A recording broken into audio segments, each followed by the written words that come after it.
Ready. You are ready. It looks like we're probably going to be live now. Okay, we're live. Welcome back to the Change Physician. I am Melissa Kitty, the Challenge Doctor, with my co-host, Dr. Kevin Cuccaro, and we are live on the Change Physician Facebook page. But if you're seen on Challenge Doctors, because it's cross-posted from that page. If you don't know what the Change Physician is all about, you can go to thechangephysician.com and check out, what we got going on. And if you want to join the community, whether you're a physician or physician ally, feel free to do so. We'd love to have you join us. And of course, we have our podcast featured on not just YouTube, but Facebook, and our podcast itself, the audio version, is on all the popular venues for podcasts. And thank you for showing up today. Today is our Saturday Salutations, to say hi to everyone, and for Kevin and I to see each other every week. And check in and see what's happening, Yeah. And then talk about our most recent and upcoming episodes and our favorite things. Yeah. Pretty standard. Pretty standard. Yeah. And so have you done all your clicks? Well, no, now, I don't know what they're doing here. Like, I used to be able to just share it, and I must be doing something wrong again. Are they not letting you share? No, they're like, write a post. I'm like, I don't want to write a post. I just want to share it. Come on. Silly thing. And it didn't come up in my usually when you kind of log into Facebook, it'll tell you, I don't know how do you describe it. It'll tell you, oh, like the Change Physician is live, right? Right. So that's what I usually do. And I click there, and then I can do whatever. But now it won't even let me. Whatever, screw it, I'll do it later. It just kind of drives me insane that I guess I'm old, right? Like, you're not old, then I'm old. Well, you get this change stuff, and then it's like they want to change everything to I don't know, whoever these software engineer people are, where they like, ooh, we're getting bored with however our interface is working. I'm sure everybody else is bored. It's like, no, everybody else is not bored. Everybody else doesn't want to live on your stupid thing and wants to be able to come there and be able to click the button that they clicked last week so that it does what it's supposed to do. Get off my lawn. Yeah. Yeah. Well, the algorithms change, things change. There's probably reasons behind it that we don't understand, but they're just bored. What they did is they woke up this morning and said, let's screw with Kevin Cuccaro this morning. What we're going to do is change the buttons. Yeah, they're out to get you, Kevin. They are. They putting chips in vaccines, and the other thing is to go after me personally. Oh, whatever. What about those 20 plus chips they could have put in us when we were little toddlers? Oh, I got those are all there too. Oh yeah. Well, the biggest chip because they had chips back then, 30 years ago as well. It's just that the Illuminati designed these like nanobot chips back in the 1600s, and they've been implanting on people since smallpox. Is the fact. I read it on the internet. Everyone's talking. Well, we could talk about Tuskegee and all these other crazy things we actually did do to people. That actually did do. Yeah, we can talk about that. Yeah, let's see. Tertiary syphilis, that shouldn't be happening. Anyway.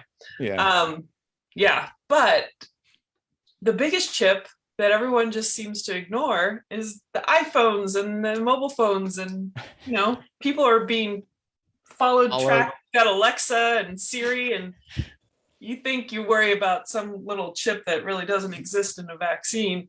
Look at those phones you're carrying around everywhere you go. They're tracking everything, including to insurrections. That's the other thing. I just, yeah. Let's take selfies during an insurrection. That always is smart. That takes some real brilliance. And that was preceded by the people. There was this was a couple of years ago.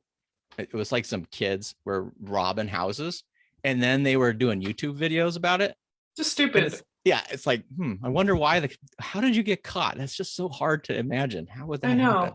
I know. Anyway, yeah. So much for those little diatribes we went on. But how about Salutations? Yeah. Hello. Tell us what's happened this past week and what's coming up for the podcast. So what happened this last week? We talked about how to create a hobby as a physician, where I interviewed you and discussed that. How did you get involved into your new hobby or newer hobby of gardening and yard work? And I think that's obviously fascinating because I lost a bunch of hobbies when I went to medical school, and I'm still trying to find them. They've been gone somewhere, but I'm going to find some of them. They went into hiding. And then we went into a discussion on why and when novelty is important for humans, which is kind of a discussion about how your brain seeks out new things. And I'm trying to remember that episode specifically. We may not have actually said step 1, do this, step 2, do this.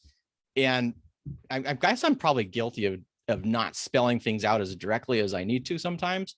But if you listen to that episode indirectly, there are little things that you can do to take away to actually improve your life. Like, how would you introduce novelty and newness in such a way that you're sort of optimizing experiences rather than novelty and newness being sort of a detriment to those experiences? So I'll work on that, maybe getting a little bit more blunt about those things. And then we talked about Dr. Corey Fawcett's story, which is a great interview, and that is posting tomorrow. Corey Fawcett is a general surgeon. He's actually in Oregon, and he's a Oregon by birth, which is pretty cool. Anyway, but he has an interesting story about how he became financially independent and when he chose to retire, and sort of, we cover a couple different things, the path he took to get there. Some really important takeaways from that, folks. I'm not going to blow them here, but they're not probably what a lot of people would be thinking of. If you're listening to this podcast, you'll know some of them, but there's a couple, there's one really, really important thing that comes blazing out of that interview. And then also how he structured his retirement. And then most importantly, that transition, like, how do you then move from, I know I'm financially independent, but I have this sort of identity or this work related sort of system around me. And then how do I start taking the steps out? And I don't think, if you're early on the path, that transition, you're like, oh, that will be so easy. It's not nearly as easy as you think. And when you're starting to kind of cut that cord, speaking again as someone who's probably in that process right now, where I'm in that kind of evaluating how that happens and then trying to be very intentional about that. It's not nearly as easy, 20 years in the future and you're like, oh, it's going to be easy. It's not. I take some time to think about that. And he did a really nice way. So it's a really, really, really good interview. And then, of course, we did a deep dive so that the next episode will come out next Thursday, where we talk about Dr. Fawcett behind his back, which is always the best part, right? Where we take our guests and then we talk about them without them being there and some key takeaways. So hopefully that's useful to you. It's always, I think, useful to kind of hash out these interviews afterwards, so we can kind of pull out some salient points that I may have got or you have gotten, and then I'm like, oh, whoa, I didn't notice that, Melissa. Thanks for bringing that out. So those are kind of fun. So it's a really good week, and it's a really good interview, and he will be coming back again because, as you'll see, he has a lot to talk about and he's got a lot of interesting things. And there's a couple that we have already identified that we would like to delve into in the future as well. Yeah, definitely has a lot of good energy there to do a continuation of. So he even said it, like, he was, I talk a lot, and I'm like, well, it's a difference between talking a lot and having something interesting, and then talking a lot just because you can't stop talking, like me. I just sometimes talk all the time, right? Anyway, I'm going to shut up now. But no, you kind of know when you need to back off. I think I don't think you run me over. I'm the one that goes on. Well, I just want to start again right now. Isn't that the worst? I know I'm guilty of it at times. Well, awesome, perfect.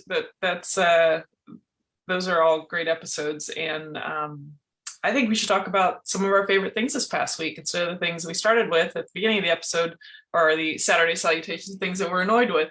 So what's your favorite thing this past week? Well, every time you say, what are your favorite things, I get the Sound of Music popping through my head. And I'm like, man, we should get like some licensing rights so we can play that in the background. These are a few of my favorite things.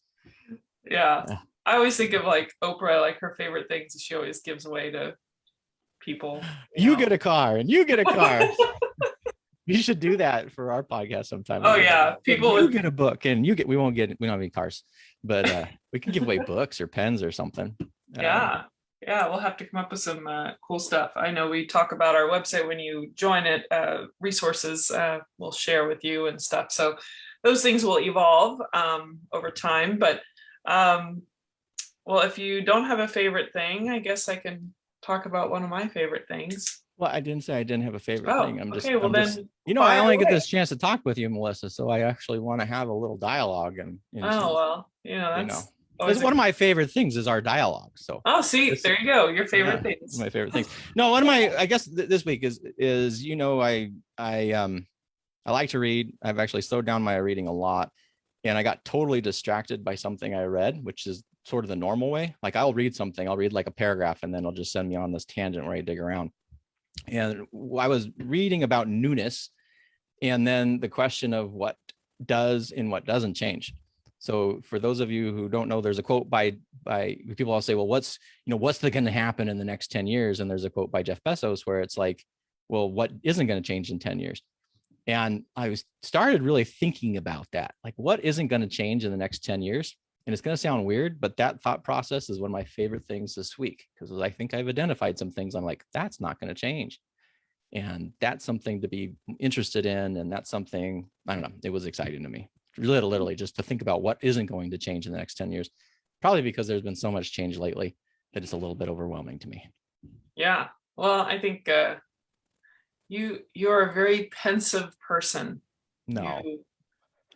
You do. You like to think and think about thinking I do and a lot of thinking about thinking. That's true. yeah. And wouldn't you call it kind of meta? Is that what you would say? Yeah, that's metacognition. I think that's the definition, is thinking about how you think. So we're gonna have to call you Kevin Meta Cuccaro. Well, maybe I need my my label. You call yourself the challenge doctor, but meta. Dr. Meta. Yeah, doctor. That doesn't sound quite The Meta right. doctor. The metacognitive doctor. Whatever. Yeah. Sounds weird. Yeah, I'm MC Melissa Katie. You're MC Metacognitive or Meta Cuccaro. Meta Cuccaro. I'm Dr. Meta Cuccaro. Yeah. But, well, let's see. This is gonna be very like overly simple, overly simplified, I guess, favorite thing. But I got these solar powered, look like little tiki torches. oh. So it automatically turns on and looks like a flickering little light, like little tiki torches. They're pretty damn cool. They last probably about 8 hours. Mm-hmm. So those I'm gonna have fun with So it's like fake fire, or how? Yeah, they're like little torches. You can stake them in the ground. They give you 3 different connections, like a little 90-degree angle to put on a fence, or a stake, or a stand that you could screw into maybe like the top of some kind of like a little fencing or something. But yeah, so that was one of my favorite little things. And my reading, I would have to say that my reading's not quite where I'd like it to be, but I've been so active just doing busy work in the yard and garden and stuff that doesn't leave much time for reading per se. Now I listen to podcasts from time to time, so it's a different type of consumption of information. But sometimes you just want to zone out and just listen to music and just kind of be. Okay, I would agree. Sometimes that you just want to be, and then sometimes as is like you, at least for me, I'm actually, this is so stupid. I get a little overwhelmed by my reading. Yes. Because of the fact that I know it's going to make a flood of ideas, and then my brain isn't going to go. It's hard to turn my brain off, and then I'm getting a little frustrated because I'm like feeling like I have all this stuff. I'm not so interested in just learning anymore. I want to do something with it, and I haven't found a way that I'm strongly desire to share that yet. Like, how do I then take that and create around it? So it's I guess it's beyond a little bit of Saturday salutations, but there's this kind of human need to create and to grow and construct things. So focus so much on consuming and consuming and consuming and consuming in and of itself leaves you pretty empty. It can be, not only if you get trapped in it, it gets overwhelming, but the other part is we think that it actually feeds us, but there's a part of us that needs to actually contribute. And I think I probably heard that first idea from Tony Robbins, if you guys don't know, and he says there's 2 higher needs. But that growth and contribution part, I think that contribution part of giving becomes important. And I think as physicians, we can do it through our practices in some ways. Yeah. but I do think there's an intentionality to it that, anyway, I just, I am feeling a little like I have not been contributing as much as I could. Yeah. And it's a selfishly, I know that'll make me feel better, more better, Oh, better. more better, folks. But, well, I think, yeah, I think there's, we can seek that out in so many different ways. And yeah, you could call it selfish, but there is there's kind of this, I think that's why humans as a general rule are kind of interdependent. Like there's a little bit of giving and taking and things you have to do for yourself, but then you need to interact with the people to really be, capable of living a successful life. Like there's just a lot of different ways that we can help ourselves and help others, but we all kind of need it. Like we need to give and take all the time. So, well, there's a sort of balance between selfishness and selflessness. You can't do extremes of either one of them. right. And so you're in this fine kind of balancing act the whole time. Maybe we should do an episode on that, because I definitely struggle along that quite a bit. Yeah, because Okay. if you do one way or the other, things aren't going to go very well. And I think a lot of people think it's selfishness if it's all selfishness, but actually you can be the other way and be selflessness and just keep giving and giving and giving, and that can actually be as detrimental, I would say, as the other. So Yeah. No, just reminds me of a friend who's taking care of their significant other, and we tell them to give themselves some time back for self-care so that they're better for the other person. So there's a lot of ways we can talk about that, and maybe we should save that for an episode. right on. Why don't you take us out for Saturday? Okay, well, thanks everybody for joining us for another Saturday Salutations, where we spread kind of our favorite things of the week, as well as just connect and banter, which is always fun. If you want to join the banner, you can always join us live on Saturdays, usually between 12 p.m. Pacific and 2 p.m. Central Time.